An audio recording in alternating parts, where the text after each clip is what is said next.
So my name is JayKumar Hariharan. I work with CXOs across India, Southeast Asia, and the US. I help them become better leaders. In my past life, I was doing ad sales and business development for a Fortune 50 media brand. So what are we going to focus on in this particular session is what is your leadership brand? How do you ensure that you attract the right kind of talent? And how do you ensure they grow along with you? So there are three things. One, what's the state of leadership in India Incorporated today? And what's the promised land? When we become great leaders, what happens to us? What happens to our teams? What happens to our organizations?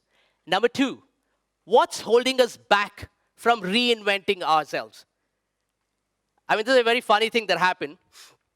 I was at an institution and we were talking about coaching skills, and the CFO walks in and says, you know what, I'm a CFO, I didn't need a coach, I didn't get a coach and I succeeded. And so my friend said something really wonderful. He said, people go to pranayam and art of living to learn how to breathe better. When people can invest money and time in learning how to breathe better, can't we not invest the same time in learning how to be better leaders? And number three is, if this is what it takes, what are all the steps that goes into reinventing yourself? A popular state of leadership, lonely. I see this a lot of time in my work. Stress is an overabused word. I'll not belabor that. There is a lot of stress. When there is help, seek out. Ask for it. Everybody has different kind of challenges. The smart ones realize there is a better way to handle their challenges in life, and they seek help actively. What's the promised land? What does it look like? We can agree that we all need leaders who are inspirational, who have a heart-first kind of an approach, who are empathetic, who are the wind beneath our wings, and not somebody who takes pleasure in cutting you down to size. We all agree there are some good qualities of a leader, yeah? What's holding us back from reinventing ourselves? Number one, fear. There was a researcher who did a huge amount of research on fear and the effect it has on our bodies. She convinced people to go skydiving for the first time in their lives, and she checked what was their physiological reaction. First time they jumped, boom, it was really high. The third time they jumped, it was half of that. People apparently got quickly acclimatized to jumping out of a plane. Now, if you were to match this with another sport, extremely different sport, ballroom dancing. So these were people who are participating in Germany's dance finals. These are serious professionals. 10 years they've been practicing. What do you think their response was? Any guesses? Stress levels. Was every bit as high as the first time somebody jumped out of a plane. What's going on? Fear of being judged. Fear of competing. That's the fear that holds us back. A quick one. What do you see here are three things. A box of matches, thumbtacks, and a candle. Your task is to ensure that the candle is affixed to the wall and it's lit. In the interest of time, while you're thinking, I'll reel out some possibilities. Melt the side of the candle, stick it to the wall. Second thing is, make a horizontal bed of all the thumbtacks and impale the candle to that. Fair? Okay. What was going on? I'm sure some geniuses figured it out, but I'm saying most of us didn't get this the first time around. What was going on? We were cursed by something called functional fixedness. We thought the value the box brings to the table is just to hold the thumbtacks. Once we remove that blindfold, we're able to look at our people, our resources, a little differently. Number two, if I were to give you 5 lakhs to solve this in 5 minutes, do you think you would be able to do that? They say throw money at the problem. Unfortunately, in this case, it will not work. Most of the challenges as entrepreneurs you're trying to challenge and you're trying to conquer come in shapes and guises like this, where extrinsic motivation has a limitation. You will have to find people and nurture what's really driving them from within. And also, once in a while, figure out what's your most important motivator. Money, status, recognition, certainty, uncertainty. What is it that drives you? Find that answer. When times are tough, that is what will hold you together. Number one. So how do we get there? Number one, self-awareness. What can we learn from this distinguished gentleman? His name is Ignaz Semmelweis. He was an obstetrician in Vienna in the 18th century. And he had a problem. The people in his ward were dying. Many women admitted at childbirth were dying. He had a really high infant mortality rate. In the same hospital, there was another ward which was being handled by midwives. And the mortality rate was lower. And he didn't know what was going on. He tried standardizing everything, ventilation, diet, laundry. Nothing happened. So he took a leave of absence for about 4 months, and the mortality rate in his ward fell down. Sometimes when bosses go on leave, work actually happens. So what happened is then he came back and he came upon this damaging realization. Who was responsible for the high mortality rate in his ward? Was the doctor who was meant to save them. He was operating on cadavers and live patients, and he was transferring germs from one to the other. Eventually, he came up with a solution. But the point is, the question as leaders we have to ask, are we standing in our own way? Are we standing in the way of our own teams and our organizations in getting better? So taking time off to self-reflect is extremely important for a leader. A Ferrari is of no good if it doesn't stop to fuel up regularly. A $20 billion industry was born because one gentleman asked a very funny question. Why aren't my players urinating more? The person who asked that question was a football coach, and he was a coach of a team called Florida Gators. And he noticed that his players were playing a lot, and they were drinking a lot of water, but they were not urinating. They were exuding it through sweat. So he got in touch with the professor of renal medicine, and a soft drink was born. Any guesses for the name of the soft drink? Gatorade, yes, absolutely. Florida Gators, Gatorade, led to a $20 billion industry. Another industry asked a similar question. You must be familiar with this brand or company. What would the new CEO do? Was the question Andy Grove asked of Gordon Moore of Intel. They were in the memory business, and they were getting into the microprocessor business. Memory business was good, microprocessor uncertain.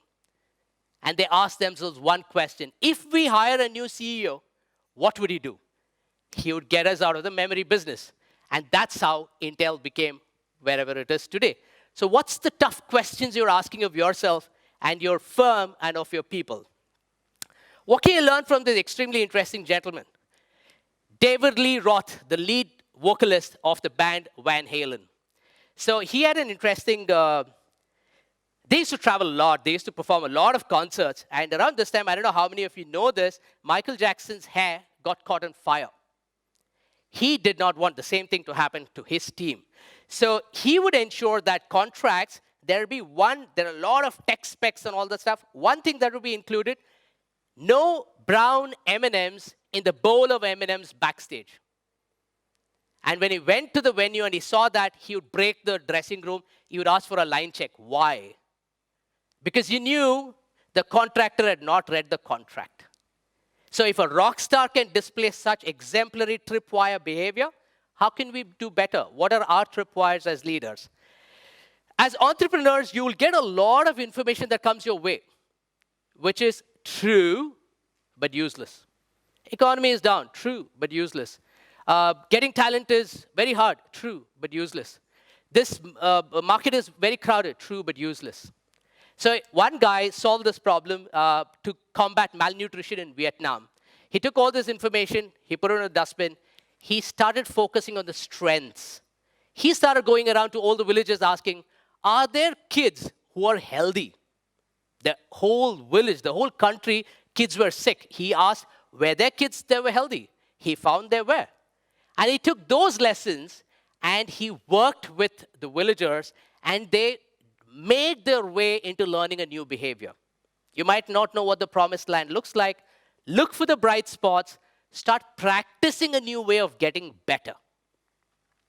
Southwest Airlines, Richard Branson once said, the best way to become a millionaire? Start as a billionaire and make an airline. Very quickly, you'll become a millionaire. So this company has been notorious for turning profits for 35 years. And if you Google Southwest funny announcements, you'll get a slew of announcements which are very, very funny. They wanted to try something different. They said, we're having all these funny announcements on air. What's the effect it's having? $140 million to be precise. You can check this out.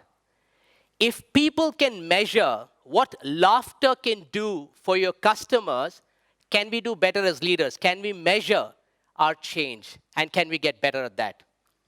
Okay, interesting. These are two aliens that have landed on the planet. Okay? And you've gotten the rights to name them.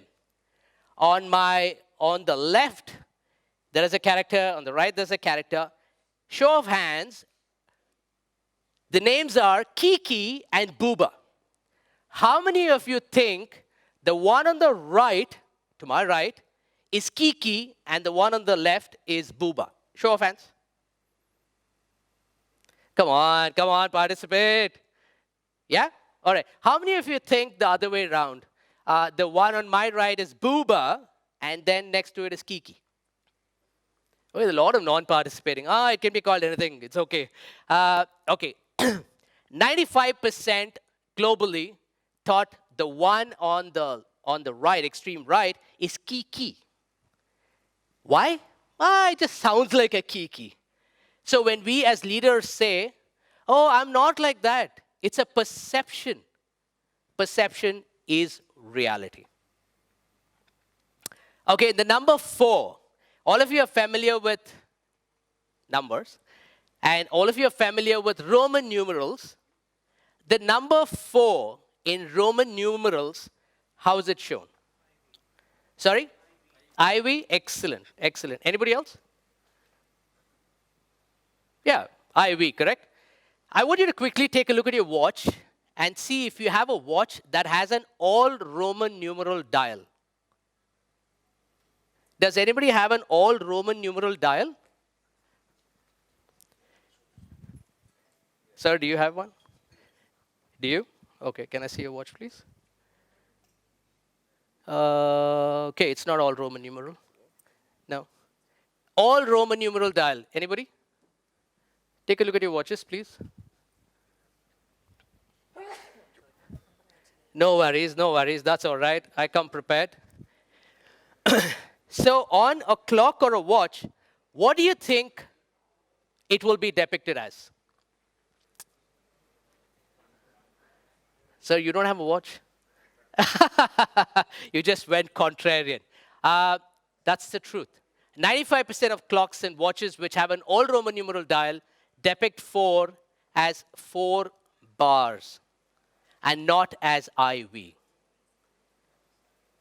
So apart from an urban legend, and it's a story which I will meet you again and I will tell you about the story, but why is it significant to us as leaders? It's time to dig out all those needs, values, and beliefs that you've been carrying around for lots of years, to surface them up and ask questions. Does this hold true even now? Because if you don't ask those questions, you will not grow. And if you don't grow, you will not evolve. And if you don't evolve, you will perish. Okay? So I come prepared. If you can see, all of them have 4 bars. You can go home and you can Google it later as well. So there are people who suffer from an affliction. It's called hyperthymesia. These are people who remember every single day of their lives. If you ask them, what were you wearing 20 years ago on this day, they will be able to tell not only what they were wearing, but what they ate, who they met, how they felt. But we are not like that. When the point of reckoning happens, we will recognize our highs in our life and our lows in our life. The average days are gone. Most of our customers and our stakeholders also register our experience similarly. So how can we create those moments of incremental happiness, joy, delight for our stakeholders so that our experience becomes that much better. So a friend of mine, his name is Rajesh Workadi, and it was his mother's birthday. So his mother said, all right, let's go to a temple today, it's my birthday. He said, sure. They all got into the car, and they were going to the temple. On the way, Rajesh stops the car at the fuel station, and he says, Mom, why don't you get down? And she says, sure. She gets down. Some 4 or 5 people get together, and they whisk her away to the side. They put on a petrol bunk attendant's uniform on her, and they give her instructions on how to pump fuel in a car. And then she comes, and she fills her son's car with petrol. The story behind it was, about 6 months ago, Rajesh had asked her, Mom, when you were a kid, what did you want to grow up to be? And she said, listen, Rajesh, don't laugh, but I always wanted to be a petrol bunk attendant. And her son made that happen on his mom's birthday. It doesn't ask for huge money or resources. It took a son's empathy, intuition, and creativity. How can we use those powers that we have to create these moments for our stakeholders? And I will leave you with that. And it was considered an ill omen to put God's name on a sundial. So which is why only in clocks and watches, you will have it as 4 bars and not otherwise. It's an interesting trick. I tried this with my coaches, and in Singapore, I did this with one of my coaches, and I said, Indian guy, and I said, okay, money for your charity, let's have a bet. You know what he did? He lost about, I think about $100 or something. He said, just give me 5 minutes. He goes around and he bets with his colleagues, and he wins the money, and he comes back to me. I said, dude, we never change. But that's interesting.